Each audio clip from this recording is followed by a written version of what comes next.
àlàáfíà Kristi kó máa bá yín gbé o. Ẹ jẹ́ ká gbàdúrà. Bàbá dúpẹ́ lọ́wọ́ yín, a gbé yín ga láàárọ̀ yìí o. Nítorí pé ohun ẹ̀yin Ọlọ́run aláàánú láti tún kà wá kún ẹni tí gbọ́ ọ̀rọ̀ yín. Ọ̀rọ̀ náà ń jáde báyìí, Olúwa. Ẹ jẹ́ kó ráàyè lọ́kàn ẹni kọ̀ọ̀kan olùgbọ́ ọ̀rọ̀ náà o. Ẹ jẹ́ kó tún ayé wa ṣe, kó tún ìwà wa ṣe. Ká lè dẹni ìtẹ́wọ́gbà lọ́wọ́ yín ní ìjọba ọ̀run. Bẹ́ẹ̀ ni yóò sì rí ní orúkọ Jésù Kristi, Olúwa wa. Àmín. Àkórí ìwàásù tòní mo pè ní ìsìn Ọlọ́run pẹ̀lú ìgbàgbọ́. Ìsìn Ọlọ́run pẹ̀lú ìgbàgbọ́. Ẹsẹ̀ wúrà wa ni mo mú nínú ìwé ìṣe àwọn àpọ́stólì orí ìkejì ẹsẹ̀ ìkọkànlélógójì àti ìkejìlélógójì. Ó ní nítorí náà àwọn tó sì fi ayọ̀ gba ọ̀rọ̀ rẹ̀ a baptisi wọn ní ọjọ́ náà a sì kà wọ́n 15,000 ọkàn kún wọn. Wọ́n sì dúró ṣinṣin nínú ẹ̀kọ́ àwọn àpọ́stólì àti ní ìdàpọ̀, ní bíbu àkàrà àti nínú àdúrà. Ìsìn Ọlọ́run pẹ̀lú ìgbàgbọ́ nínú Ọlọ́run jẹ́ ohun tó máa ń mú àṣeyọrí wá, tó sì máa ń mú kí àwọn ènìyàn wo àwòkọ́ṣe lára ẹni tó ń sin Ọlọ́run pẹ̀lú ìgbàgbọ́, láti darapọ̀ mọ́ wọn àti láti tì wọ́n síwájú kí wọ́n lè ní èrò kan náà sí Ọlọ́run, kí ọkọ̀ Ọlọ́run kó sì máa tẹ̀síwájú.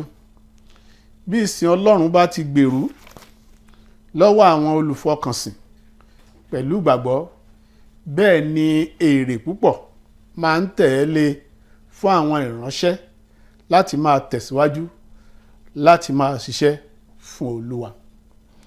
Nínú ìwé Kíróníkà kínní orí ìkọkàndínlọ́gbọ̀n ẹsẹ̀ ìkíní sí ìkẹsàn-án, Dáfídì ọba ó ṣe àfihàn ọmọ rẹ̀ Sólómọ́nì, ẹni tí Ọlọ́run ti yàn láti síwájú àti láti kọ́ ilé fún Ọlọ́run.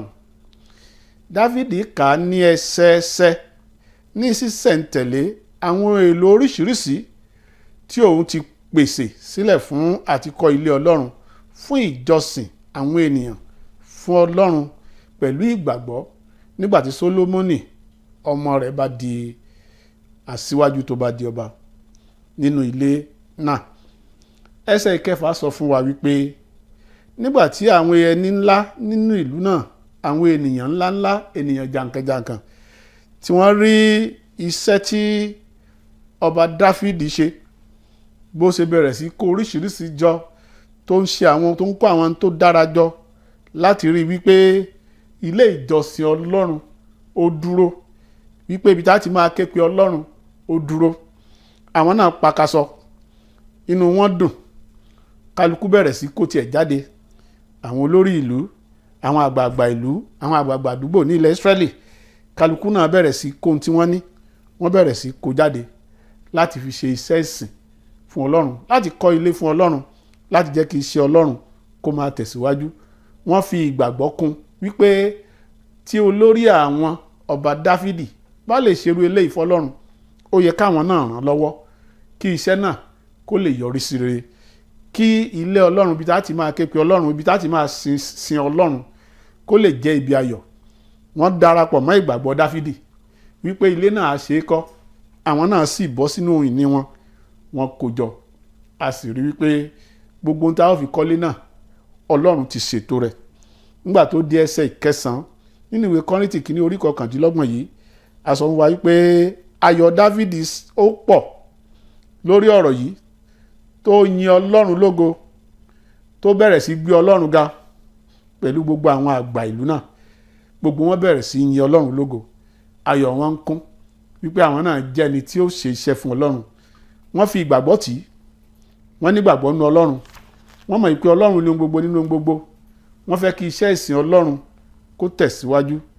Ọlọ́run sì darapọ̀ mọ́ wọn, ó jẹ́ kó ṣeé ṣe ní ìgbà ayé Sólómọ́nì ọmọ Dáfídì. Nínú ìwé ìṣe àwọn àpọ́stólì orí kejì tí a ti mú ẹsẹ̀ wúrà yìí jáde, a sọ fún wa bí àwọn ọmọ ẹ̀yìn Jésù ṣe wà ní ìṣọ̀kan pẹ̀lú ìgbàgbọ́ nínú iṣẹ́ ìhìn rere àti ìsìn Ọlọ́run, ní pàtàkì lọ́jọ́ Pentecost. A sọ fún wa bí ó tilẹ̀ jẹ́ wípé wọ́n wà nínú ìpayà, wọ́n wà nínú ìfòyà wípé àti mọ́ lórí wa àmọ́ tí ó ṣẹlẹ̀ sí wa ṣùgbọ́n bí eléyìí ṣe le tó wọ́n wà ní ìṣọ̀kan pẹ̀lú ìgbàgbọ́ wọ́n sì ní lọ́kàn wípé iṣẹ́ tí Jésù dá sílẹ̀ yìí ó gbọ́dọ̀ tẹ̀síwájú.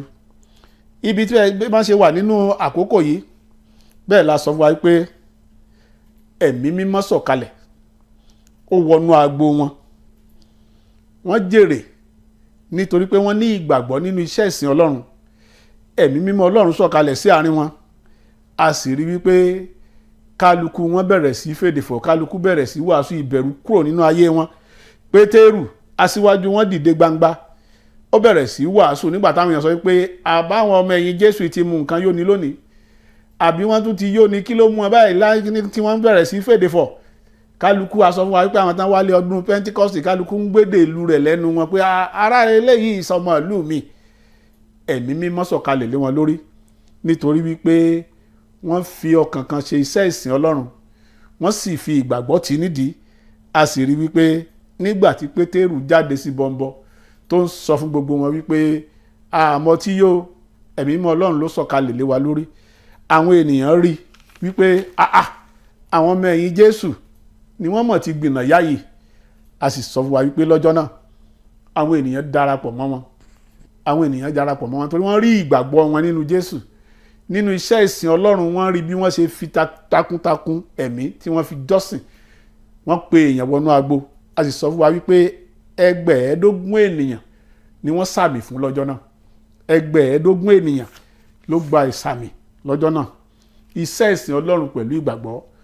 Bí ènìyàn bá jẹ́ ẹni tó ń sin Ọlọ́run pẹ̀lú ìgbàgbọ́, ẹni tó ń sìn tọkàntọkàn, ẹni tó kó gbogbo ìgbàgbọ́ rẹ̀ lérí iṣẹ́ ìsìn Ọlọ́run, tó ń lo gbogbo ohun tó ní láti fi gbé iṣẹ́ Ọlọ́run ga, irú ẹni bẹ́ẹ̀ ó ti ṣe àfiwé ara rẹ̀ bí àyànfẹ́ Ọlọ́run.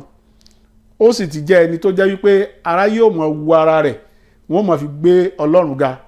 Irú ẹni bẹ́ẹ̀ yóò pèrò sí agbo ìjọ Ọlọ́run, yóò pèrò sí agbo Kristi.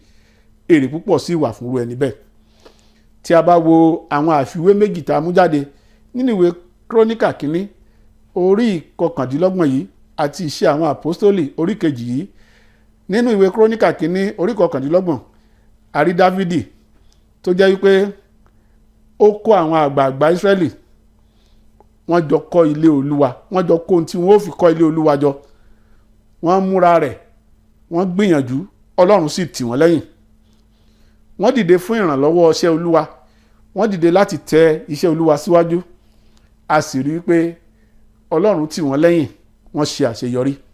Ẹnikẹ́ni tó bá ti ṣetán láti ṣe iṣẹ́ fún Ọlọ́run, iṣẹ́ ìsìn rẹ̀ kì í ṣe lásán, ó ní ibi tó ń fi pamọ́ sí. Irú ẹni bẹ́ẹ̀ ó sì dandan kó rí ojú rere Ọlọ́run. Bẹ́ẹ̀ náà ni ayọ̀ pọ̀ fún àwọn ọmọ ẹ̀yìn Jésù lọ́jọ́ Pentecost bá ṣe kà nínú ìwé Iṣẹ́ àwọn Àpọ́stólì orí 2 yìí.